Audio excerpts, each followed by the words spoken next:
আসসালামু আলাইকুম। আজকে মূলত সুনির্দিষ্ট প্রতিকার আইন এই বিষয়টি নিয়ে আলোচনা করব। এটি বার কাউন্সিল পরীক্ষারও একটি বিষয়বস্তু, অর্থাৎ সিলেবাসের মধ্যে সুনির্দিষ্ট প্রতিকার আইনটি রয়েছে, যেখান থেকে মূলত 10টি প্রশ্ন আসে এবং 10 মার্ক এখান থেকে বার কাউন্সিল পরীক্ষায়, এমসিকিউ পরীক্ষায়। অর্থাৎ সুনির্দিষ্ট প্রতিকার আইনটি এটি মূলত সিভিল মামলার ক্ষেত্রে প্রয়োগ করা হয়ে থাকে। মূলত দেওয়ানি আদালত এই প্রতিকারটি দিয়ে থাকে, স্পেসিফিক রিলিফটি। অর্থাৎ সুনির্দিষ্ট প্রতিকার আইনটি 1877 সালে এটি 7ই ফেব্রুয়ারিতে প্রণয়ন করা হয়, যেটি মূলত 1 মে থেকে কার্যকর হয়ে যায় এবং 57টি ধারা রয়েছে আইনটিতে। পাশাপাশি আমরা যে বিষয়টি দেখতে পাচ্ছি যে দেওয়ানি কার্যবিধিটি মূলত 1908 সালে এটি প্রণয়ন করা হয়।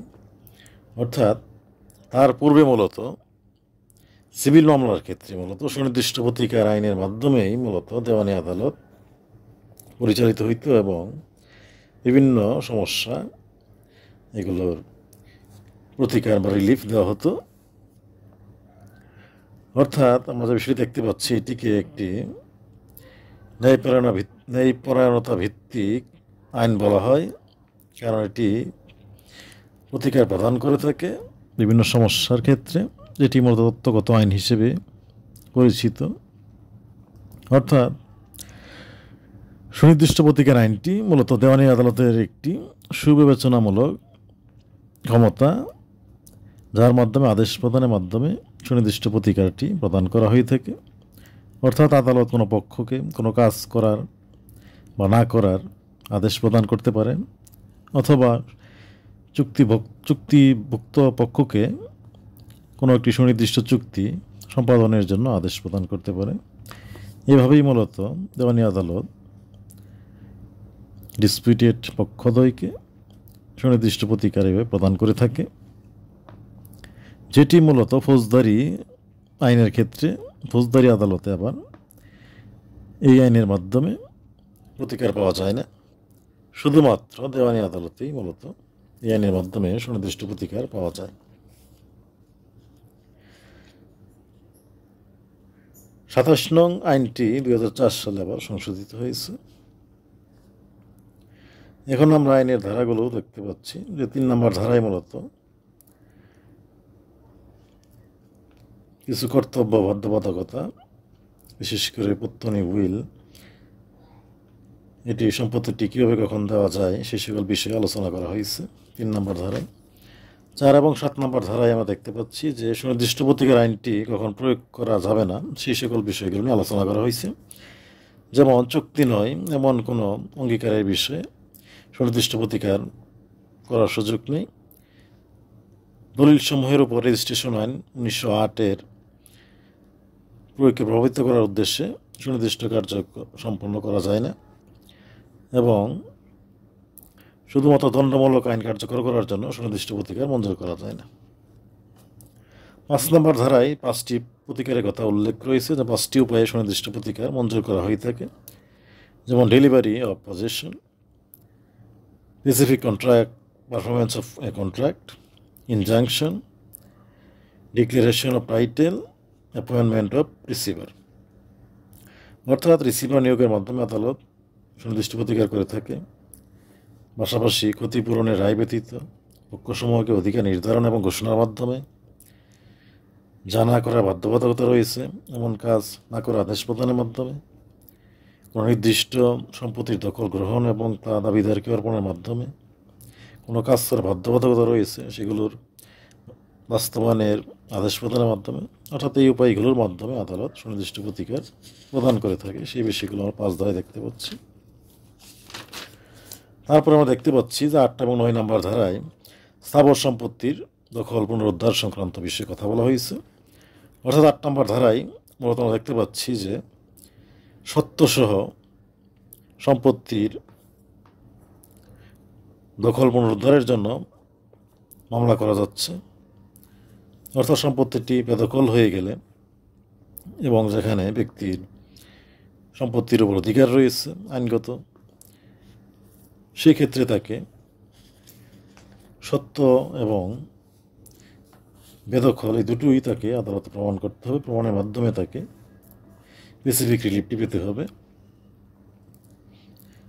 এবং এটি 12 বছরের মধ্যে সময়সীমা আমাদের রয়েছে। 12 বছরের মধ্যে এটি মামলাটি করতে হবে, সেই বিষয়টি আমরা দেখতে পাচ্ছি। এবং এর কোর্ট ফি রয়েছে অ্যাড ভ্যালোরেম। পাশাপাশি 9 নম্বর ধারায় আমরা যে বিষয়টি দেখতে পাচ্ছি সেটি হলো সত্য প্রমাণের দরকার নেই, শুধু তিনি দখলে আছেন এবং তিনি দখলে থাকবেন, অর্থাৎ দখলটি তিনি প্রমাণ করতে হবে যে দখলে ছিলেন, বেদখল হয়ে গেছে, এবং তিনি এটি 6 মাসের মধ্যে মামলা দায়ের করতে হবে। এবং এর court fee half ad valorem. এটি আবার 9 নম্বর ধারাটি সরকারের বিরুদ্ধে মামলা করা যায় না, অর্থাৎ কোনো সম্পত্তি সরকার দখল করলে সেটি সরকারের বিরুদ্ধে তখন মামলা করা যায় না, তখন আবার 8 ধারায় মামলা করা যায়। এই বিষয়টি রয়েছে আমরা দেখতে পাচ্ছি। এবং আমরা আরও একটু বিষয় দেখতে পাচ্ছি, সেটি হলো যে 9 নম্বর ধারায় মূলত আদালতের যে ডিক্রিটি বা ডিক্রি বা আদেশের বিরুদ্ধে কোনো ধরনের আপিল বা রিভিউ করা যায় না, তবে রিভিশন করা যায়। তারপর আমরা দেখতে পাচ্ছি যে 10 নম্বর 11 নম্বর ধারায় মূলত আলোচনা করা হয়েছে অস্থাবর সম্পত্তি দখল পুনরুদ্ধার সংক্রান্ত বিষয়ে বিস্তারিত আলোচনা করা হয়েছে। 12 নম্বর ধারায় যেখানে চুক্তি অনুসারে সুনির্দিষ্ট কার্য সম্পাদন প্রসঙ্গে আলোচনা করা হয়েছে, যে চুক্তি সুনির্দিষ্ট কার্যকর করা যেতে পারে যে সকল বিষয় সেসব নিয়ে আলোচনা হয়েছে। 13, 14, 15, 16, 17 ইত্যাদি ধারাগুলোতে মূলত চুক্তি সম্পাদনের বিষয়গুলো আলোচনা করা হয়েছে, অর্থাৎ কোনো কারণে চুক্তি বিষয়বস্তু আংশিক বিলুপ্ত হয়ে গেলে বা ক্ষুদ্র অংশ বিলুপ্ত হয়ে গেলে বা অসম্পাদিত অংশটুকু বড় হলে ইত্যাদি বিষয়গুলো নিয়ে মূলত আলোচিত হয়েছে। তারপর আমরা দেখতে পাচ্ছি যে 18 নম্বর, 19 নম্বর, 20 নম্বর ধারায় যে খেসারত পরিশোধ, তারপর কতিপয় ক্ষেত্রে ক্ষতিপূরণ মঞ্জুরের ক্ষমতা, ত্রুটিপূর্ণ সত্য সম্পন্ন বিক্রেতার বিরুদ্ধে ক্রেতার অধিকার ইত্যাদি বিষয়গুলো নিয়ে আলোচনা করা হয়েছে। 21 নম্বর ধারায় মূলত আলোচনা করা হয়েছে যে চুক্তি সমূহ সুনির্দিষ্টভাবে কার্যকর করা যায় না, সেই সকল বিষয়গুলো নিয়ে আলোচনা করা হয়েছে। যেমন 21 কথায় আলোচনা করা হয়েছে অরেজিস্ট্রিকৃত বিক্রি চুক্তি সুনির্দিষ্টভাবে কার্যকর করা যায় না, অর্থাৎ চুক্তিটি লিখিত না হলে এবং রেজিস্ট্রেশন আইন 1908-এর অধীনে রেজিস্ট্রিকৃত না হলে চুক্তিটি সুনির্দিষ্টভাবে কার্যকর করা যায় না, এই বিষয়গুলো নিয়ে আলোচনা করা হয়েছে। 22 নম্বর ধারায় সুনির্দিষ্ট কার্য সম্পাদনের ডিগ্রি প্রধান প্রসঙ্গে আলোচনা করা হয়েছে।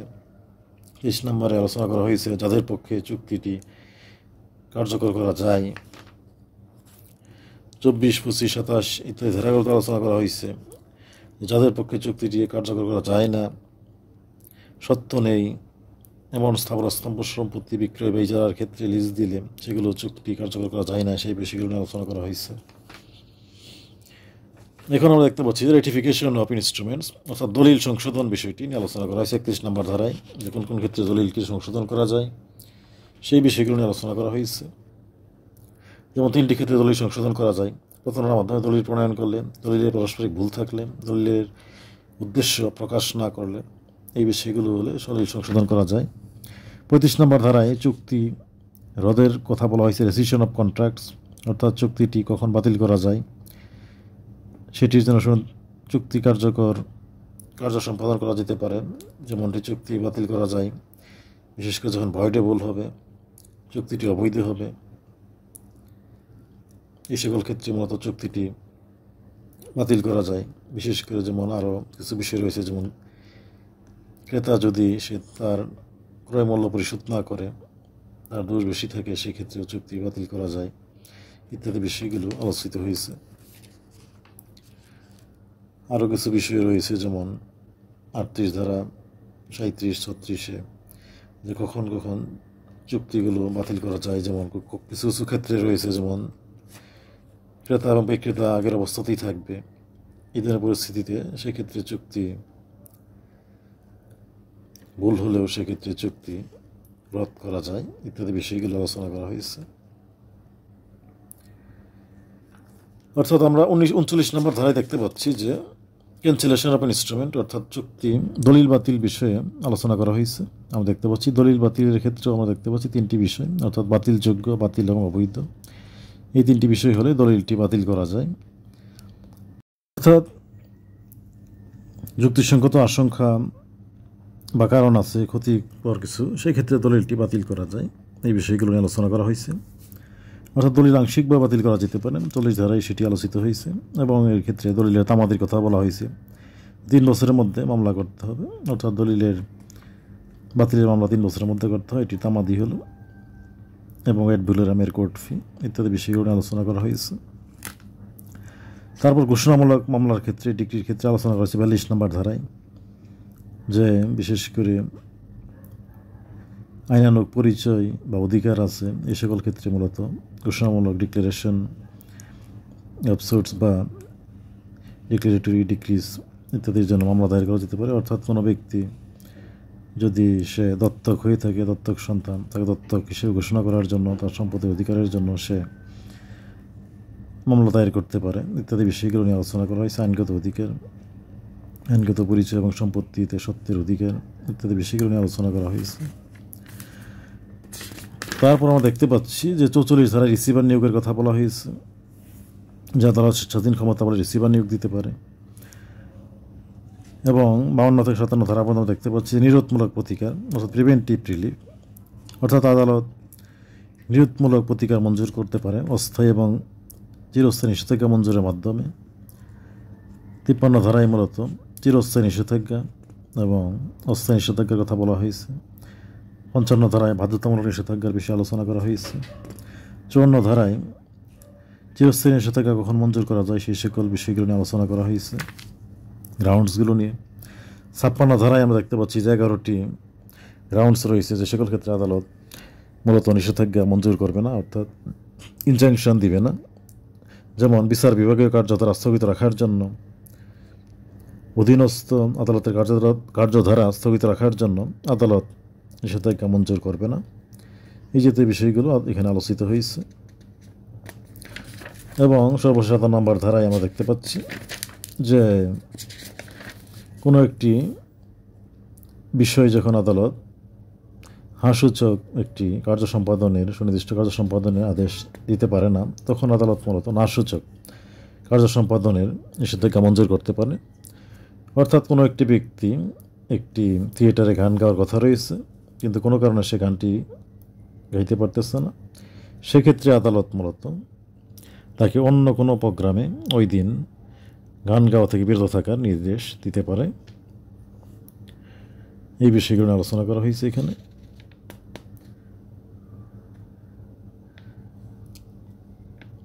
অর্থাৎ আমরা দেখতে পাইলাম সুনির্দিষ্ট প্রতিকার আইনটি মূলত একটি প্রিভেন্টিভ রিলিফ মূলত দেওয়া হয়ে থাকে।